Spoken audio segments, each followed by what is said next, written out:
You're listening to Tremendous Leadership with Dr. Tracy Jones. Hi, everyone. Welcome to the Tremendous Leadership Leaders on Leadership podcast, where we pull back the curtain on leadership and talk to leaders of all ages and stages about what it takes to pay the price of leadership.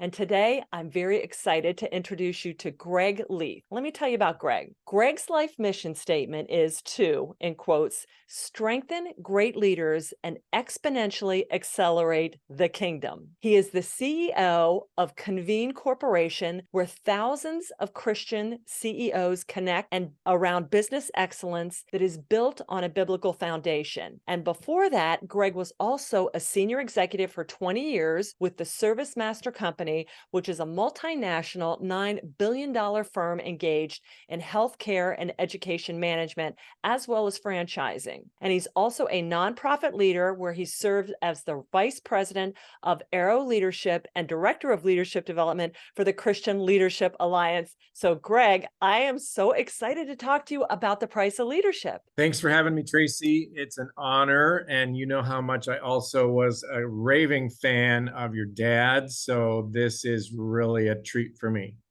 Thank you. And to our listeners, I always like to share how we made this tremendous connection. So I am in the Harrisburg area in Pennsylvania. And last November, I emceed the Lancaster Prayer Breakfast, where I crossed paths with a tremendous gentleman, Bud Handwork, who then connected with me. And Bud chairs one of the local groups here in our area of the Christian Convene. And for our listeners, those of you that are familiar with other mastermind groups like Vistage, this is like that. We'll talk about how it's different, but this is the Christian version of it. And so I've gotten a chance to get connected with the local groups in the area to speak to them. And then I got to meet Greg in person because Bud told me how much you love my father just recently when you came and did a regional event in the Lancaster Trust. So I actually got to meet Greg in person. So Greg, thank you so much for being here again. It's great to be with you. And, one of my stories that I told Bud Handwork there in the Lancaster area, which, by the way, it took me about 2 years to learn how to say Lancaster instead of saying Lancaster, California. That's the California version, right?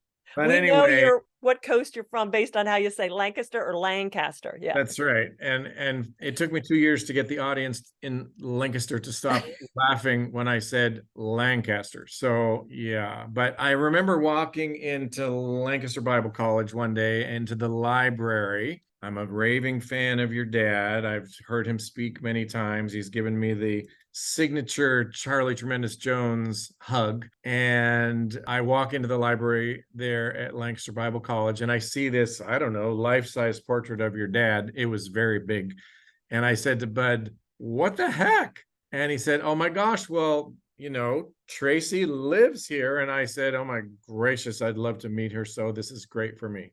it is great. And that's where I got my PhD. Many of the listeners out there know that, but Lancaster Bible College, just love that entity and all they do and taught me all about leadership. So Greg, thank you for sharing that. And I'm so glad you got hugged multiple times by Charlie. I know you're a true leader and you can pay the price of leadership if you got some of his bear hugs for sure. Yeah. And I'm also thrilled to meet one of the little children when you were just a little bit younger in some of his stories of the car going back and forth in the snow on the driveway to go to church because we're going to go to church. And of course, he knew you could never make it out of the driveway that snowy day and told you later, apparently, that he was making memories. So, yeah. Oh boy, did he ever. He would also tell us, hey, I always let you guys just make your own decisions. And we're like, seriously, did you really just say that? And he's like, well, I may have engaged in a little spiritual meddling. And I'm like, okay, so he always had an interesting way of saying different things. But Greg, okay, you have decades of leadership experience. And one of Charles's most prolific speeches, he loved leadership, but he was very pragmatic about it. And he said, if you're going to be a leader, there's a price you're going to have to pay. And the first price that he talked about was loneliness. And we've all heard that heavy is the head that wears the crown and it's lonely at the top. But can you unpack what loneliness means for you as a leader? And perhaps if you have been through a season of loneliness, something that you would share for our listeners to help them as they navigate their way through it. Yeah, so I feel like we could do about 3 podcasts on this subject. So I'll be a succinct, or we'll be here for, 3 days. But there are many times when in my life I was feeling lonely at the top, if you will. I remember Chuck Swindoll, my pastor here in California for quite a while, wrote an article called "The Lonely Whine of the Top Dog." The lonely whine of the top dog. And really, it is about moving away, as your dad said, from the crowd. And I remember a time when I was quite happy in my service master corporate job. I don't know, we were 5 or 6 billion at the time. I had started with service master when we were 300 million. And I was with the corporate side, healthcare management, suits, ties, corporate jets, the whole 9 yards. And the franchise side were these people who cleaned carpets and drove yellow vans. And I thought, I will never be one of those people. And then I found out that there was a business in Vancouver, Canada for sale doing $40,000. And I said to the guy who wanted to sell it, 40,000, is that a day, a week, a month? And he said, no, a year. I said, oh, a year. And so I went to the people doing what he did in Toronto, Canada, where I was living, and said, how much do you do? And they said, 7 million. So I quickly bought the guy's business in Vancouver, but I was driving by myself in my little Audi 5000 from Toronto to Vancouver the entire time, thinking, I just spent all the money I had. I don't know why I'm going out there to clean carpets. This is ridiculous. And the last day of my drive, I was super tired, drove through the night. It was about 3 o'clock in the morning, and I found a motel that I pulled into the parking lot, turned off the car, and slept for 2 hours till I went to my first meeting with my new business in Vancouver, Canada. The entire drive, I can promise you, I was lonely. And then as I inherited the business, there was a guy who was mostly drunk. There was a drug addict. There was a broken down vehicle. I fired everybody and started cleaning carpet myself. So here I am cleaning carpet in the middle of the night at 2 o'clock in the morning with a Bible college degree, with a business degree that I just left corporate with the suits. And I said, what am I doing? This is ridiculous. And I surely was lonely. But I've been very encouraged by, this is going to sound, you're going to be like, whoa, what the heck is that? But I'm encouraged by the contents of Abraham Lincoln's pockets the night he was shot. And the reason I'm encouraged by that is because what was in his pockets was just kind of normal stuff. He had a country boy's penknife. He had his spectacles tied together with a piece of twine. He had a handkerchief, a watch fob. But here's the best part: 8 articles in his pocket on why history would call him a great president. Lonely at the top. Yes. Wow. That is fascinating. Have you ever read the poem? And I cannot believe I have never heard this. And if anybody says, I can't believe you haven't heard this, I'm going to say, why didn't you tell me earlier about it? It's called The Indispensable Man. Have you ever read that poem? No. Okay, I'm going to blog it. So you didn't know either, but it's very much the same thing. And it's all about the allegory, or the parable is, when you leave an entity and you think you'll be missed. Oh, I can't leave. I'm so good. I'm up here at this paradigm kind of thing. Put your hand in a bucket, take your hand out of the bucket and look at the bucket. When you go, that's how much people remember you. It's not a mean thing, but it's all about, listen, it keeps you humble, that no matter where you go. And I love that story that you were up there and here you are in the middle of the night cleaning carpets. That is good for the soul, Greg. Good for the soul, to keep you really focused on, hey, the peaks and the valleys of leadership. So I appreciate you sharing that. You're welcome. All right, loneliness. The next thing he said is, I'm sure you were weary too, is weariness. And my dad would always tell me, Tracy, so much of leadership is you're going to have to be picking up the things that other people should be doing, but they're not doing. And it's tiring. And we have this beautiful soul and we have this eternal spirit, but we're still just mere mortals. So how do you combat weariness as a leader? Well, I was really encouraged. At one point in time in my career, my life, I was a Youth for Christ board member in the Canadian Youth for Christ for the country. And I had the privilege of hearing a talk by Tory Johnson. Tory Johnson was one of the early Youth for Christ people before Billy Graham, and then during the Billy Graham era as well. And Tory did a talk one time. He was just one of the most powerful preachers. And he did this talk where he was basically kind of in the genre of your dad, frankly. And he was talking about when you're tired. And he said, when you do work, you get tired and you get so tired sometimes. And he said, sometimes I'm so tired, I go back to the hotel room, I lay on the bed, I'm too tired to take my clothes off, and I fall asleep on the bed and wake up at 2 a.m. And that is actually encouraging to me that, what God is not for is us to have 3 vacation homes and golf after we sell the company for $100 million while we're doing absolutely nothing for the kingdom. We might be excessive in our purchasing habits. Nothing wrong with great cars, but you probably don't need 5 or 6. Nothing wrong with great houses, but you probably don't need 4 or 5. And so I'd rather be tired in the work of the kingdom, tired in the work of leadership, tired in the work of helping people than I would be to be living a life full of leisure, that when I get to heaven, I'm going to get through the reward line really fast because God doesn't have much to say. Well, and I think you hit the nail on the head. There's good weariness and bad weariness, just like loneliness. There's the good lonely, like we saw Christ go off on his own, and then there's the bad loneliness. But the weariness is very interesting that you talked about. And Tori, with finishing the race strong, means you don't let off the paddle. Dad did not like it when he would ask people, and they're like, "What?" He's like, "Well, what are you doing?" And they're like, "Oh, well, we're retired." And I'm like, "Oh, don't say that."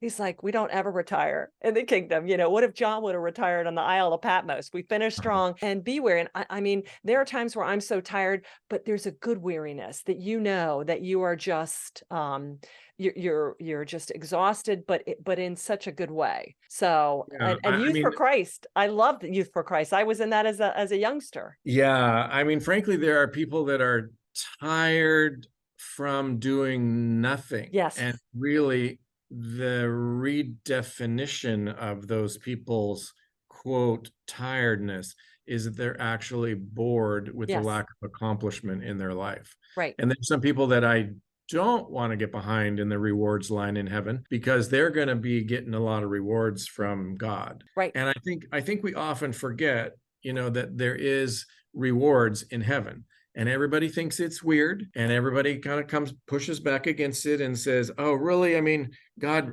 wouldn't set up a reward plan, really, like you didn't set up a reward plan for your kids when you said, if you do these chores, you get 5 stars or whatever.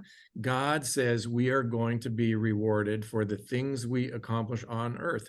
And if we get that, then we will be ready to receive these rewards from God. I don't want to be the guy who God says, hey, next, Leith, you didn't do much. Just go to your mansion and see you later. I love it. Well, I call that stacking crowns. And you said that accelerate the kingdom. We're building it up and doing it now versus later. One of my favorite books. Have you ever read Erwin Lutzer's 1 Minute After You Die? Yeah.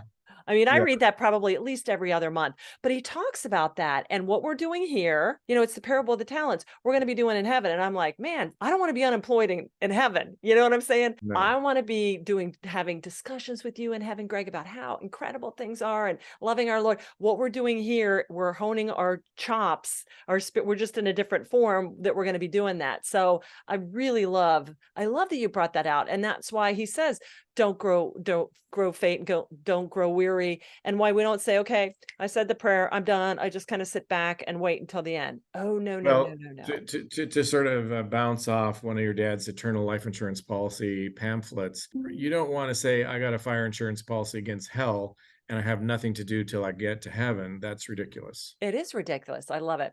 All right. So loneliness, weariness. The next thing he talked about was abandonment. And again, abandonment, there's good abandonment and bad abandonment. We hear fear of abandonment, or if you're in pet rescue like me, that's a bad thing. But what my father talked about, abandonment was really like a hyper focus. And I can remember one time I went into the basement and that's where his office was. And I just, as a teenager, he was at the height of his career. And I remember him just sitting there and, kind of with this look on his face. And I was like, "What's up, Dad?" And he said, "Tracy, I do more in a day to contribute to my failure than I do my success." And I'm like, "What are you talking about?" And he's like, "You need to learn the law of abandonment, which is pruning, which is stop thinking and doing what you like and want to think about in favor of what you ought and need to be about." So it's really capturing all those thoughts. And, the devil loves busyness, and working our fingers to the bone, but not all work is the purest form of our work. So can you talk about, with all your transitions, with all your things, with all the different requirements on you,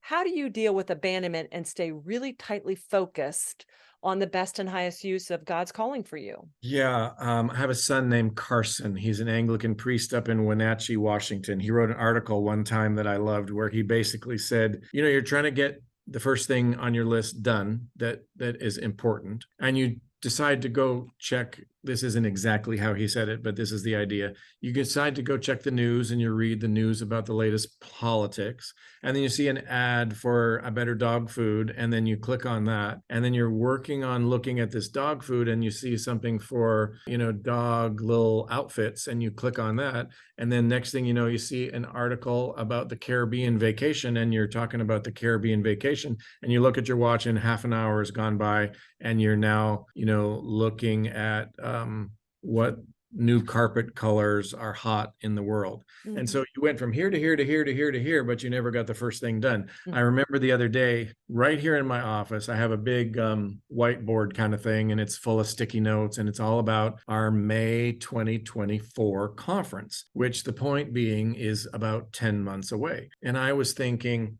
well, there's a lot of fun things I could do today, but I need to do that work on the conference, but it's 10 months away. And so I started doing some other stuff that was really fun. And then I realized I have to go sit in the chair in front of the whiteboard and figure out who are my final speakers for May 2024.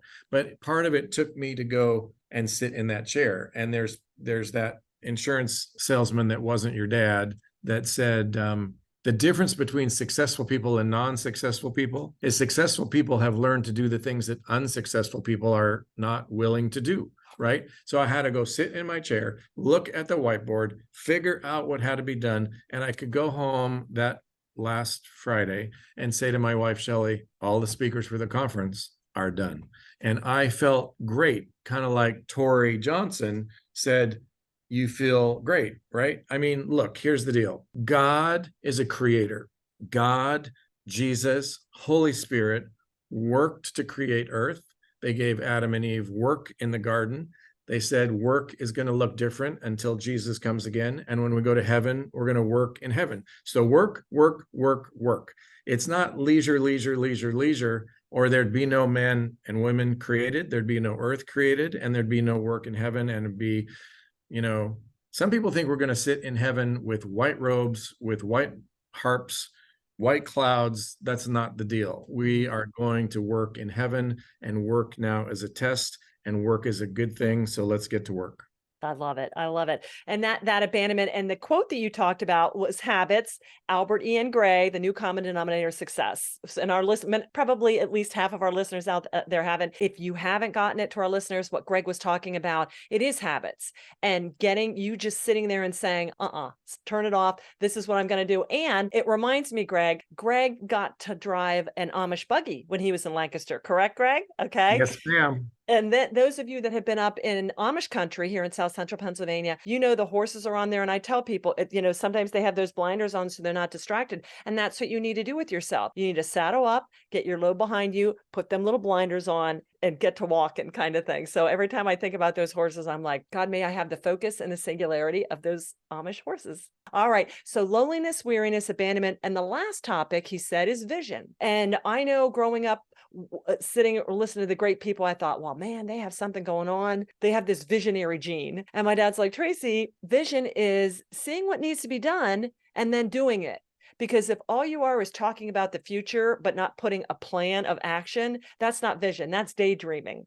So can you talk to us about how you continue to hone your leadership vision, maybe even for what's next for Convene? Yeah, COVID was something that helped us to hone our vision because, what we do, which is oddly juxtaposed with the COVID situation where we couldn't get together, Mhm. but what we do is we get together, right? We don't manufacture things, we don't invent things, we don't necessarily just write things. We get men and women who are CEOs together in a room to work together on their business and do it on a biblical platform. So Mhm. all of a sudden, we couldn't get together. So thanks to our amazing team, in about 48 hours, we reinvented the organization, and all the groups from coast to coast, 70 plus groups, were getting together on this crazy thing we never heard of before called Zoom. And so we became a Zoom room organization in 48 hours.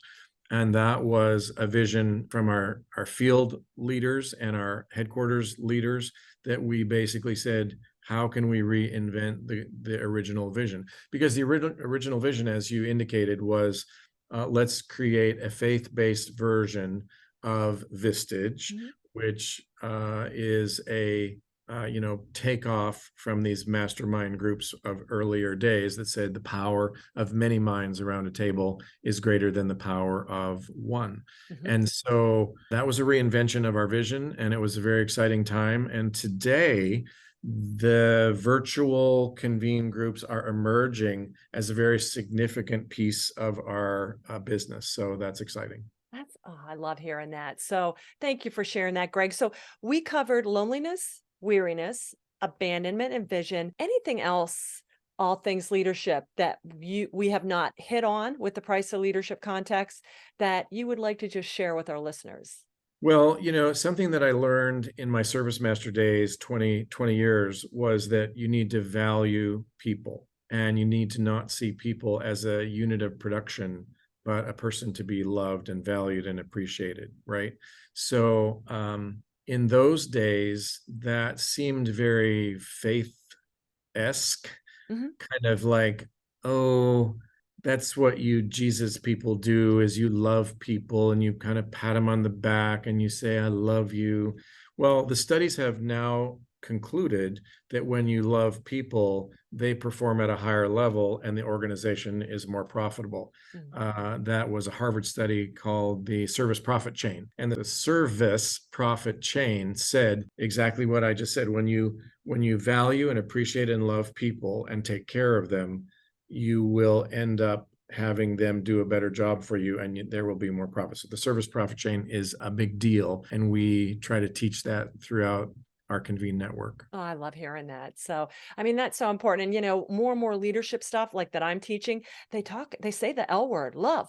Even in the secular, like before it was like, oh, of course you would say that. It's like, no, no, no, love, the heart of the leader, the love of the leader for the people. And I know Ken Blanchard would always tell me, Tracy, look at every person as an oyster. There's a pearl in there somewhere. Mhm. And just remember that, even though they may be slimy and stinky on the outside, get them to open up and find that pearl in there. And I was like, Yeah. wow, I love that you said that, don't treat them as a unit of production. That's beautiful. Excellent. So, Greg, talk to us about Convene. I'd love for our listeners to hear more about it because everybody I talk to, I tell about it. Bud and I are going to lunch on Thursday, and I'd love to just share if somebody's interested in it, what that looks like for them. Yeah, well, let me come at it interestingly from some of the four things that we just talked about, right? We did some surveys that are very empirical, and we discovered that people were lonely in leadership. Mm. We discovered that people didn't really have a good track to run on how to integrate their faith into their business. We discovered that people were concerned about profitability vis-a-vis faith and all those kinds of things. So we looked at Vistage, we looked at other models, we looked at the Bible, this whole notion of Jesus and the 12 disciples for 3 years, right? Where he was in a peer-to-peer networking group, if you will. And so we said, how could we create something that we champion business performance, profit, and people and excellence? And how do we do that all laying it on a biblical platform? And so about 28 years ago, we were at Saddleback Church with a pastor named Brian Thatcher and an elder named Rick Green. And Rick was in Vistage and Brian was with the Navigators, and they put the sort of peanut butter and the chocolate together and created BBL Forum, Beyond the Bottom Line, turning the Sunday stuff into Monday stuff for better lives and better business. And that was how we began. And of course, Rick Warren, if you're listening, it started at Saddleback Church, but it actually did because Brian and Rick were going to Saddleback Church. Now, back in the day, 28 years ago, Saddleback was not this giant mega church. It was an organization meeting in high school gyms.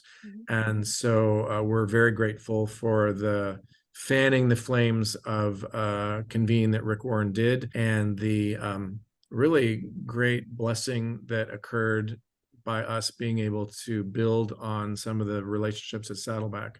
So we are basically about business performance and eternal perspective.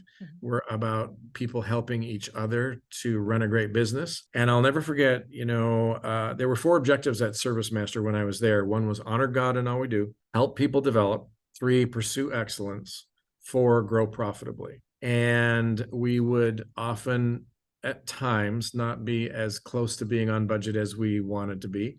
And our president, Bill Pollard, would remind us, we're not the Salvation Army. We're not the Billy Graham organization. We're a business. We need to be profitable. Right. Because if you're not profitable, you actually don't have a business to honor God. Right. And frankly, if you're a nonprofit, it doesn't mean you can't have excess revenue over expenses. You still need to be cash positive and income meaning needing to be more than expenses, or you don't get to do the mission that you're doing. So be profitable, honor God, pursue excellence, love people, and according to the Harvard Service Profit Chain, it'll all work together. Amen to that. And how do people find out about the Convene groups? So our website is convenenow.com, as in click on it today and get out there, convenenow.com.